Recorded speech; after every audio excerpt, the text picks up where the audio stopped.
John Stuart Mill, who we were talking about in terms of his simple principle for individual liberty of action, also argued that the state should not restrict freedom of speech.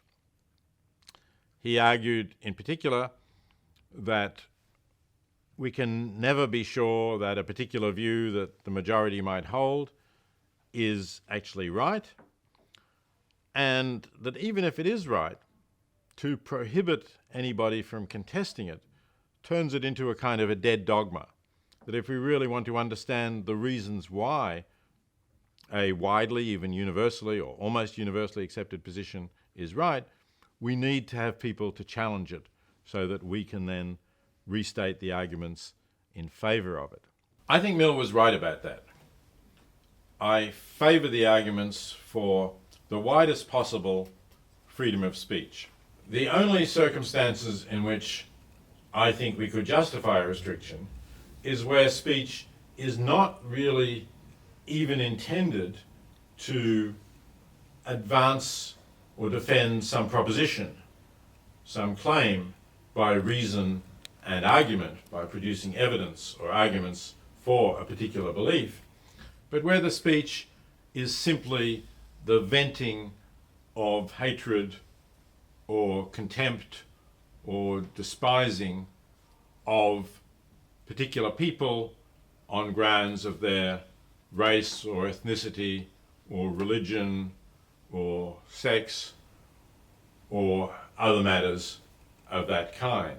I am prepared to accept laws against vilification of groups on these grounds, because by vilification I understand something that is an outpouring of hatred, but is not really an attempt to show the truth of some particular claim.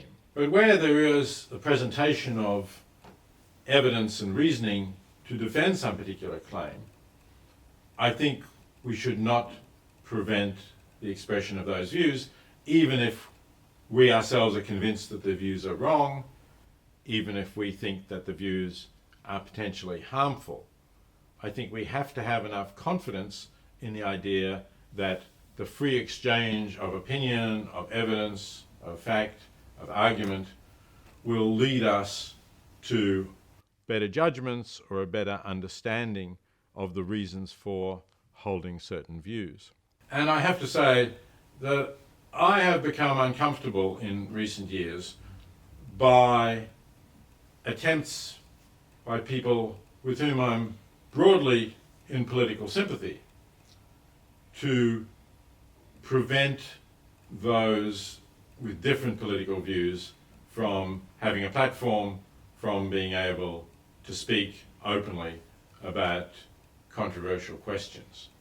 I think that that's a backward step.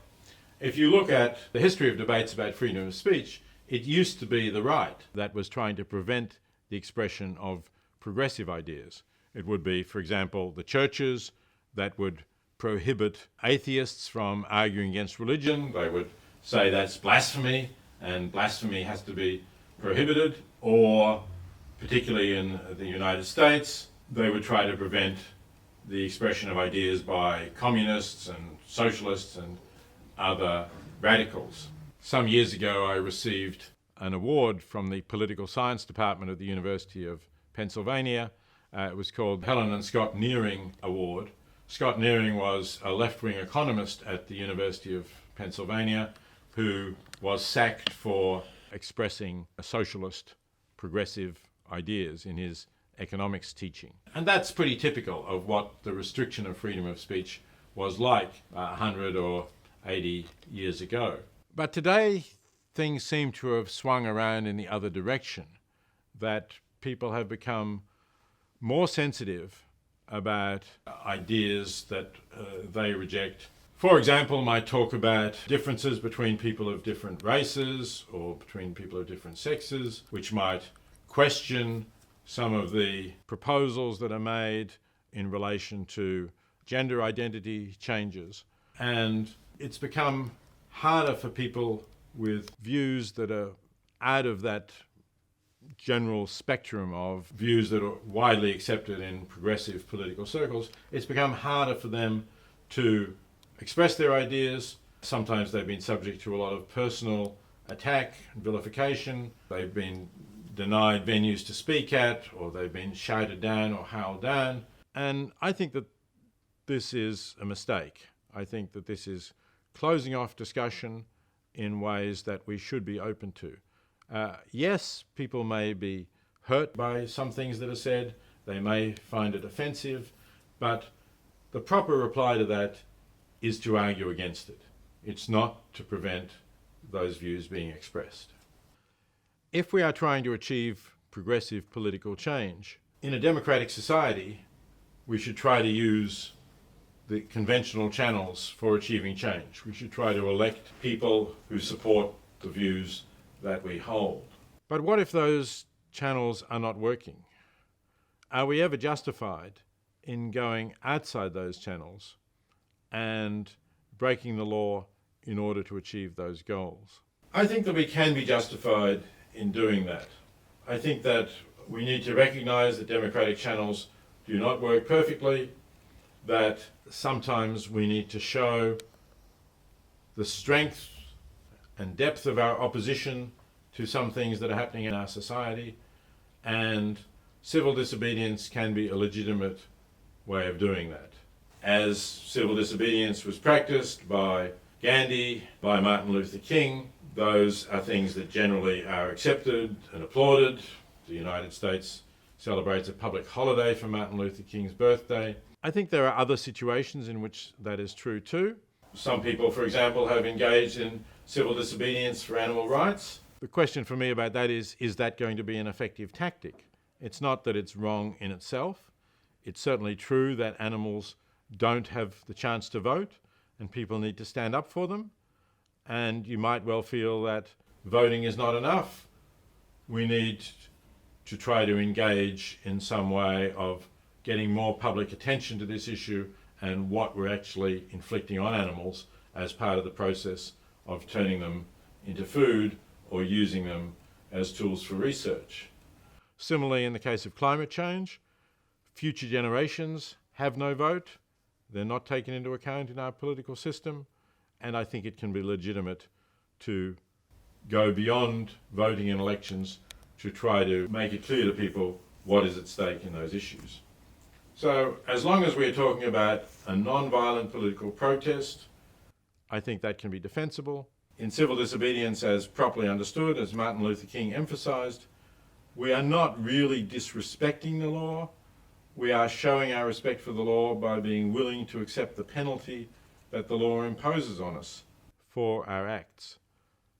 And in doing so, we gain a platform for saying why we are doing this and why we are prepared to accept that penalty. Some people would say, is civil disobedience always enough? What if even that doesn't work? Is it right to go beyond that and to use violent means to remedy a great injustice? My view would be that in a democracy that is not justified. The use of violence is clearly an attempt to coerce. It's likely to lead to counter-violence. It's likely to erode the moral basis of democracy and could well lead to a more authoritarian and more dictatorial backlash against the violence. If the state is itself a violent authoritarian state, not a democracy, then violence might be justified if it has some chance of success. So, for example, in Nazi Germany, if the officers who were dissatisfied with Hitler had succeeded in removing Hitler, there was a plot to kill him in July 1944, and there were earlier cases of possibilities of removing him among some of the generals. If that had succeeded, I would have applauded. It would have ended the war earlier, would have saved at least some of the lives of those who were killed in the Holocaust. I think that would have been the right thing to do, and nobody could argue that killing Hitler would be an unjust killing in the light of what he had done.